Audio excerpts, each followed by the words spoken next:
Red or Green by SenLinYu. Read by Alamex Mabella. Summary. When Hermione returns to Hogwarts for 8th year, she is there in search for a sense of the familiar. Instead, she ends up resorted and placed in Slytherin, the last place she will ever belong. At Hogwarts, Hermione knows who she is, even without Harry and Ron beside her. She boards the train at King's Cross Station. She stashes her trunk and changes her robes without a second thought. She goes to the prefect carriage, introduces herself as head girl, and plans the patrol pairings, guiding the first years towards Hagrid.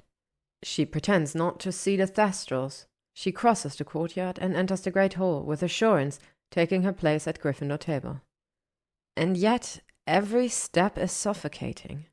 It was her desperation for something familiar that caused her to leave for 8th year, but rather than feel at home, the castle makes her excruciatingly aware of how she's changed. The contours of Hogwarts life already chafe, a shape she can't seem to contort herself to fit inside without conscious effort. There is a chasm between who she is and who she feels expected to be. After the first years are sorted into their houses, Headmistress McGonagall remains on the dais, sorting hat in hand. She clears her throat and says, "I understand that many have been affected by the war. Some wounds aren't easily healed. The faculty has deliberated, and we would like to offer our students the opportunity to come forward for a resorting if they wish to." There are surprised whispers through the Great Hall. McGonagall looks around expectantly, but no one moves. A minute ticks by. Hermione stands. She knows she's a Gryffindor. That the hat will keep her in Gryffindor, but as head girl, it's her job to lead. She walks slowly to the front of the room, and as she does, several other students finally stand, moving to form a queue when Hermione sits on the stool. Dennis Creevey, Padma Patil, a few others she doesn't know. McGonagall's eyes soften as she stares down at Hermione as if she wants to reach out and rest a hand on her shoulder, but instead she sets the hat on Hermione's head. The hat rummages wordlessly inside her consciousness, as if they're being reacquainted. She can feel the predictable pattern of her life in its per usual. Friendship and bravery, and bravery, and bravery. And doing the right thing no matter the cost, and bravery. She feels sick to death with herself of a life where Slytherin! Hermione's mouth drops open. She sits frozen as stunned silence sweeps across the Great Hall. Then she stands, stumbling halfway down the steps before realizing the hat still on her head. She pulls it off and pushes it dazedly back towards an equally surprised McGonagall. It's not possible. Slytherin? Why would it put her in Slytherin? This has to be a mistake, a bad dream. This can't be real. She walks to a place at Gryffindor table before she registered the confused expression on their faces and realizes that it's no longer her table. She turns away towards Slytherin. Dennis is being placed in Hufflepuff, while Padma joins her sister in Gryffindor. Few students are kept in their current houses. As Hermione finds a vacated seat towards the end of the Slytherin table, she notices that Draco Malfoy is at the front of the room, waiting in line to be resorted. Everyone is giving him a wide berth. He goes forward and sits, his face impassive. Hermione expects he'll be put back in Slytherin. She remembers how quickly he was placed in first year, the hat barely touching his head. Instead, there is a long pause.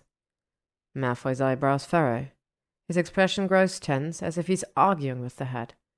He flinches and shakes his head as the hat roars, "Gryffindor!" Hermione doesn't belong in Slytherin. She visits the headmistress' office the next day and tries to make the hat put her back in Gryffindor. It refuses to even acknowledge her. Well, she doesn't care what a piece of enchanted headgear thinks. She is not a Slytherin.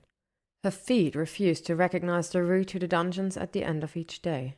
Bone-chilling green light from the underwater windows greets her like a punch in the gut every morning when she wakes. She starts at her own reflection when the Slytherin crest and emerald green and silver of her tie catch her eye. Slughorn is delighted, but the Slytherin students are not. They tend to fall silent when Hermione enters the common room, watching her with narrowed eyes. She has nothing in common with Slytherin. It feels as if she's gone from feeling out of place to becoming a stranger. The school's sentiments towards Slytherins are still raw. Even old friends treat her with an unintentional degree of suspicion. Her only consolation is Harry and Ron's letters of assurance that of course it's a mistake and they know she isn't a Slytherin and doesn't belong there. She hides in a prefect office because there isn't anywhere else to go where she doesn't feel as if she's being held under a microscope.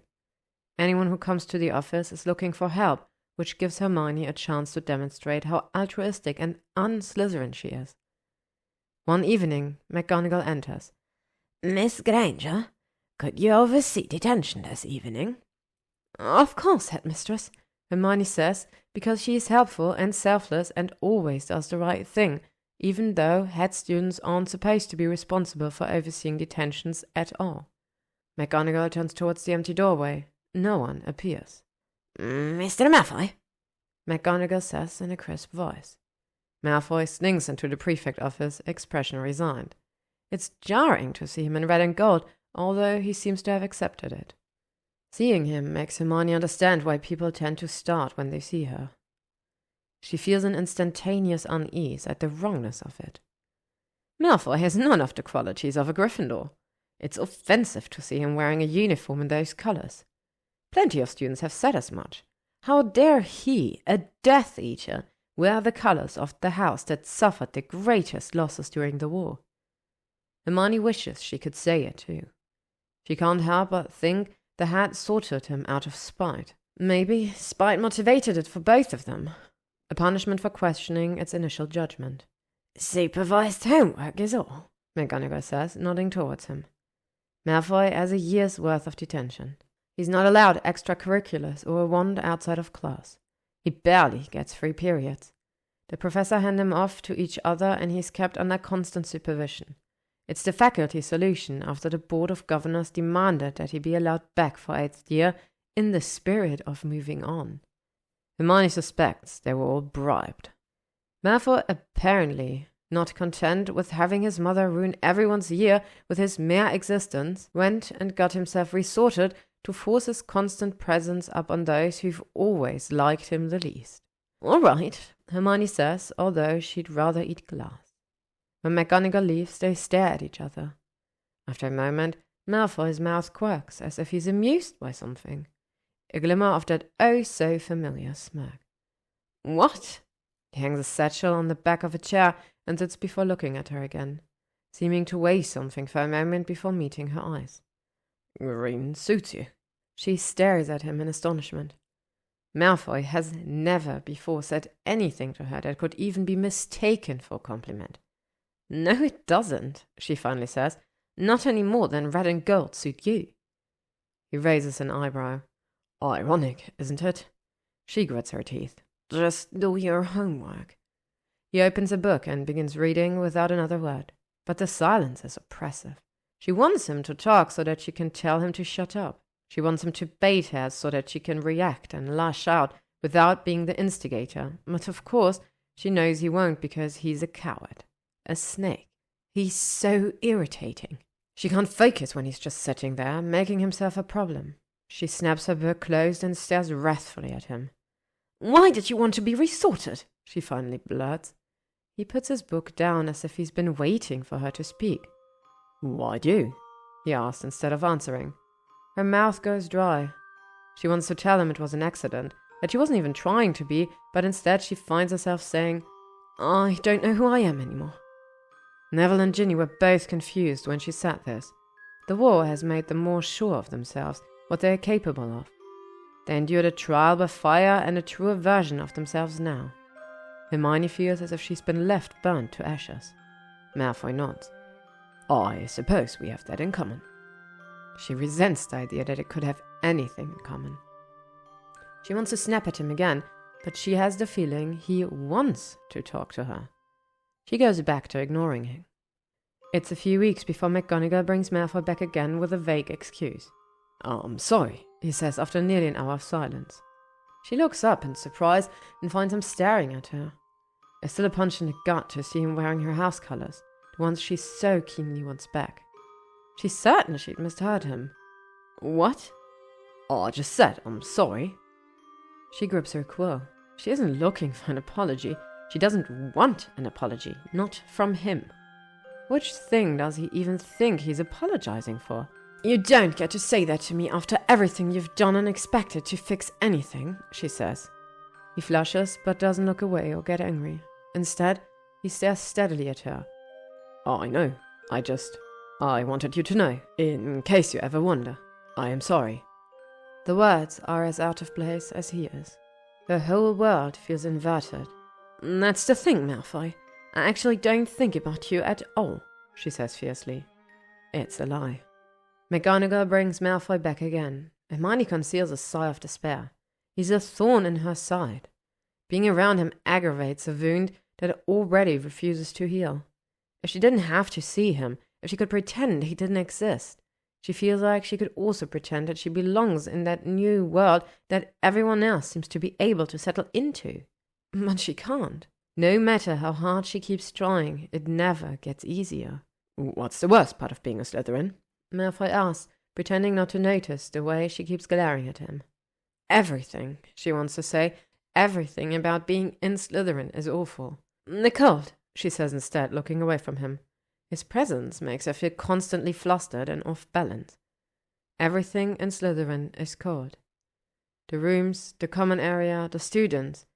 Everyone there either hates her or resents her or looks down on her or wants to use her. She's never felt so lonely in her entire life. And it's always cold. She doesn't know why they don't keep the dungeons warmer. But she doesn't want to go back to the Burrow for Christmas or even visit Gryffindor Tower because she's afraid that she will find that the welcome there no longer warms her. That being in Slytherin isn't a source of her problems but a symptom that's easy to blame. What about Gryffindor? She asks, not sure why she cares but strangely curious. He sighs. Everyone hates me. She blinks in surprise at his honesty. That's hardly something exclusive to Gryffindor. They're just the ones who say it to your face, she says dryly. He flinches just slightly, but then looks down and laughs under his breath. Touché. When Malfoy leaves, she feels less angry at him than she usually does.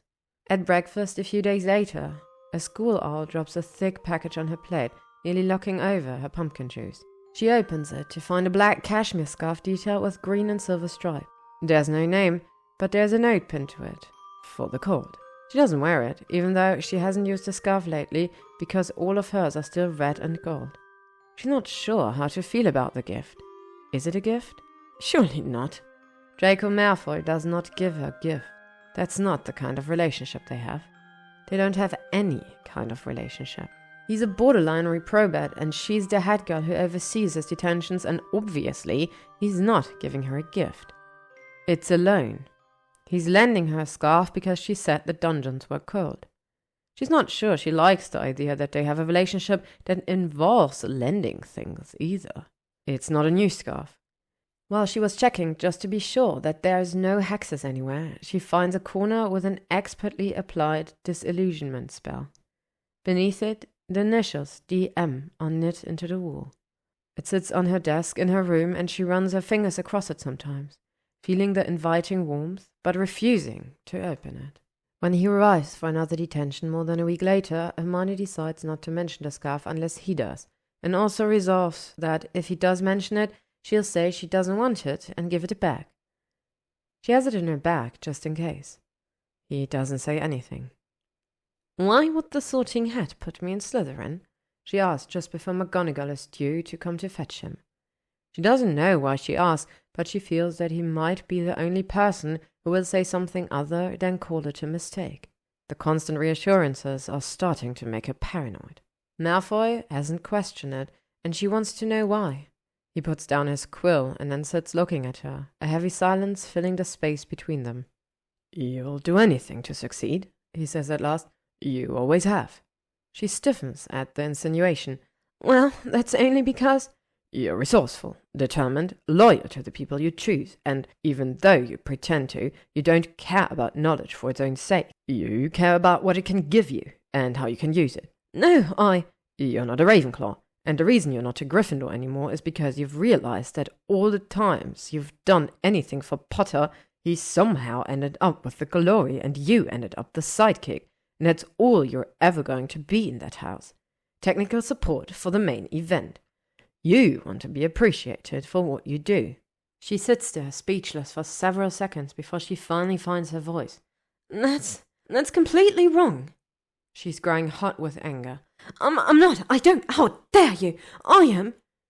He's so wrong, it's hard to even know where to begin. She has never been this offended in her entire life. She can't even find words. Malfoy watches her. Granger, there is nothing wrong with any of those things. She's so angry she thinks she may explode. Yes, there is. They make the people like you. There is more that she wants to say, but before she can even begin, McGonagall raps on the door and enters to take Malfoy away. Hermione glares at the door once he's gone, breathless with rage. Malfoy doesn't know her. He has no idea who she is or what she's like. She is not a Slytherin. She's not. He's wrong about her the same way he's always been wrong about her. The way he'll always be wrong about her. The holidays have almost arrived when Hermione writes to Harry, saying that she won't be at the Burrow for the holidays because she's needed at Hogwarts. It's a lie. Almost everyone is leaving for Christmas. Harry replies, saying he understands, of course, she'd want to stay and help. Just like her, always thinking about others. Harry's letter is accompanied by a package from Molly of tiny gingerbread cookies in the shape of gnomes. They're charmed to sing. If she was still in Gryffindor, she would have taken them to the common room to share. Instead, she takes them to the weekly prefect meeting. When McGonagall brings Malfoy that night, Hermione wants to say no, but she doesn't because it proves what a selfless person she is. She intends to ignore him, but after half an hour, her tongue is sore from biting back the hundreds of things she wants to say to prove that everything he said was wrong. She has 100 rebuttals. The only reason she keeps the words in is that she doesn't want him to think she cares about his wrong opinions. Why are you in Gryffindor, then? She finally says when she thinks she may explode if she doesn't say something. Instead of answering, Malfoy reaches across the table and picks up a gingerbread cookie from the packet in the center of the table, as if acknowledgement was an invitation. He squeezes curiously, and the cookie begins singing jingle bells until he eats it. And if you think the hat was right to put me in Slytherin, then why would it put someone like you into Gryffindor? She says, determined to make him answer. He picks up more cookies, arranging them as they begin a choral version of Carol of Bells. I was aiming for Ravenclaw. There's a pause. And, she finally says, I thought I'd be a better version of myself there. She looks at him in surprise at the admission, and a part of her wants to retort that there's no such thing, but being vicious towards him when he's not doing anything to provoke her is beginning to feel petulant and desperate. He shakes his head and pops the baritone cookie into his mouth. The hat didn't care what I thought. It put me in the house it said would make me the version of myself. Hermione wants to laugh. Really? She's sincerely skeptical. He arches an eyebrow. I wasn't placed in Gryffindor because I've already changed. I was put there because I want to change. And like that, Malfoy finally makes sense again. It explains why he isn't resistant to his resorting the way she is. This is an intentional move, a survival strategy he's employing. He's in Gryffindor to evolve and absorb the traits. He's in Gryffindor to evolve and absorb the traits that he's deemed necessary to survive. It's quintessentially Slytherin reasoning, but at the same time, as much as he questions the hat's judgment, she doubts it would put him there if he hadn't actually wanted to change. Do you think? She hesitates. Do you think that's why the hat put me in Slytherin? Because that's what I need to be now. Malfoy shakes his head. Her throat tightens. I'm not a Slytherin, she says so forcefully she can hear the childish insistence. He exhales and meets her eyes.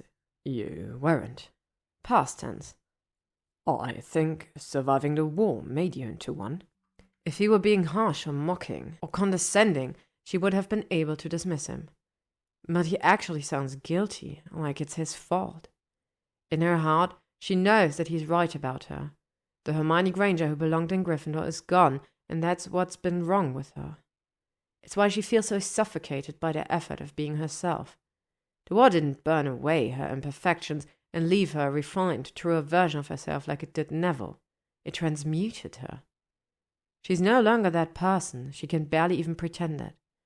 And the worst part, the most tragic part, is realizing that she doesn't know when that Hermione disappeared. She'd been so busy trying to keep Harry and Ron safe, she never even noticed herself vanishing. The back of her throat aches as if an unknown grief has captured her. "Oh, I need to go." She's not supposed to leave Malfoy unsupervised. Responsible, helpful Hermione Granger of Gryffindor would never abandon her duties for personal reasons, no matter how much she wanted to. Hermione doesn't care. She's tired of being a reliable solution to other people's problems. She stands up and leaves. McGonagall says nothing about Hermione abandoning her duties, but stops bringing Malfoy after that. Hermione feels relieved for the first time all year. The castle is almost empty when Christmas break begins, and there is finally no act for her to maintain. It's like taking off a dress with stays.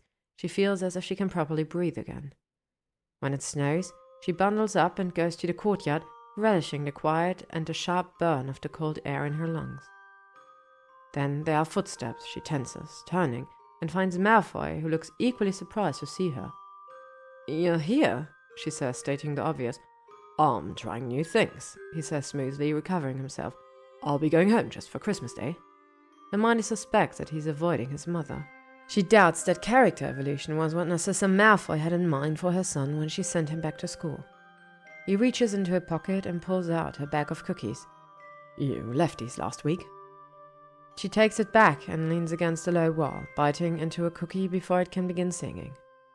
The air is icy and the ginger warms her blood. She looks up at Malfoy. It's the first time in ages that she's been around anyone without feeling like there's a role she needs to play. It's nice being herself around another person, even if it is Malfoy. It makes her feel oddly generous. "Want some?" She tilts the bag towards him. He stares at her doubtfully, like he's going to say no, but then she sighs and naps one off the top, joining her where she's leaning against the wall. She gives him a sidelong look, which he meets impassively. He can't help to notice that the red and gold actually suits his features. They bring out a little bit of color in his face, making him appear less angular and vicious. She looks away. "What's becoming a Gryffindor mean for you?" A strange look ripples across his face. "Whenever I want to do something, I ask myself why I'm not doing the opposite instead. And if it's harmless, I make myself do it."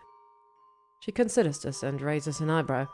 "Things like telling me I look nice in green and returning my cookies?" He looks abashed. She laughs under her breath.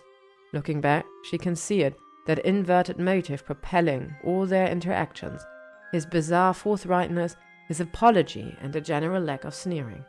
An attempt to break the mold by going against his impulses. "How's that working for you?"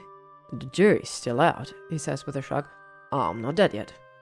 Everything happening is antithetical to everything she's ever come to expect about him. It's refreshing not to be the most uncharacteristic person back at Hogwarts. Malfoy has become comfortingly weird. "You're committed to this." He looks away, and his self-assurance fades. "What do I have left to lose?" Hermione goes back to the courtyard the next day, cookies tucked in her pocket, and when Malfoy passes, she pulls them out in a wordless invitation. It feels a fairly un-Slytherin thing to do, but she's certain she never would have done it if she were still in Gryffindor. He hesitates and then joins her. It becomes a routine. Every afternoon they sit in the courtyard, eating cookies. They keep bursting into song, eventually exchanging odd stories they've never told anyone before. Gradually, Malfoy stops acting like an attempted Gryffindor or Slytherin and just feels like a person. Someone else who isn't sure who they are. He can be funny and unexpectedly relatable. She learns he had a pet rabbit growing up. His eyes light up when he describes it to her. She tells him all the details of her childhood that no one has ever asked before. He's both terrified and fascinated by the idea of dentists. In a strange way, it feels like they've both been waiting their whole lives for someone interested in knowing all about them. On Christmas Eve, she runs out of cookies to share. She feels an unexpected pang at losing her excuse for spending the afternoons in the courtyard. There is one last cookie, and she almost offers it to Malfoy, but decides against it, feeling impishly selfish because it's Malfoy and they're her cookies. As she reaches, his hand darts past hers. He snatches the cookie away, popping it into his mouth. She looks up in astonishment. You conniving snake! I would have never done that if I weren't in Gryffindor, he says after he swallowed, looking positively angelic. Lies! She's outraged. That was utterly Slytherin. How so? He raises an eyebrow. She splutters. You were sneaky. He straightens, donning an expression of affront. I did it right in front of you. There was nothing sneaky about it. Yes, she rolled her eyes, but you lulled me into false sense of security, or I would have been on my guard. Slytherin. She pokes him in the chest to emphasize it. He looks down and she quickly draws her hand away, cheeks warm.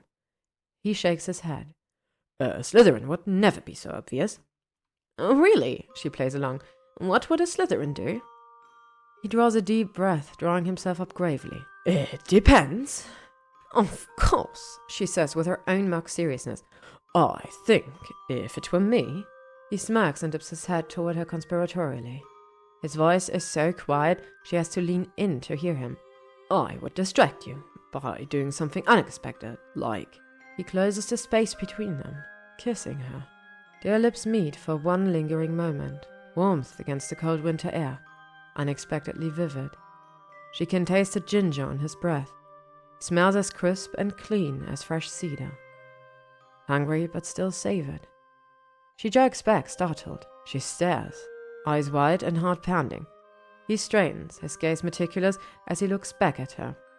Actually, he says after a moment, I think we can both agree I would never have done that if I was still in Slytherin. She doesn't know what possesses her to reach out, but she does. Her fingers catch hold of his red and golden scarf. His narrow face is only inches from hers as she studies him, trying to place him, trying to work out who he is now and why she cares, if it's safe to care, or if this is some long manipulative game he's playing with her. He doesn't move. He just meets her eyes and lets her look at him. She hesitates and retreats by letting go. You'll be back tomorrow afternoon? She asks. Yes. There is a pile of gifts at the foot of her bed when Hermione wakes on Christmas morning, but she's in no hurry to open them. It will be a long, empty day. She lays in bed, contemplating Malfoy, still unsure about how she feels about his kiss. She's considered it from a dozen angles and concluded it was probably another instant of Malfoy reversing his impulse to prove to himself that he can change. Kissing her was a benchmark before he went home. She's not sure whether she even wants it to be anything more.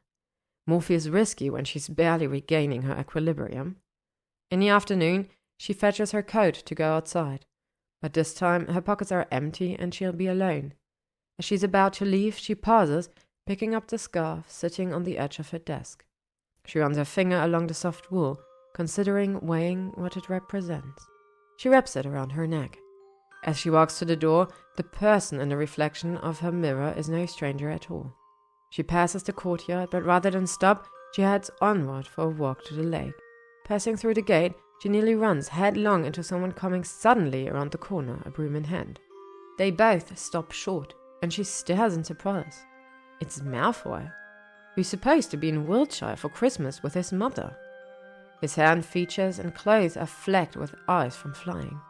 He starts to say something, but his eyes alight on the scarf wrapped around her neck, and he stops short and stares. Her face grows hot under his gaze.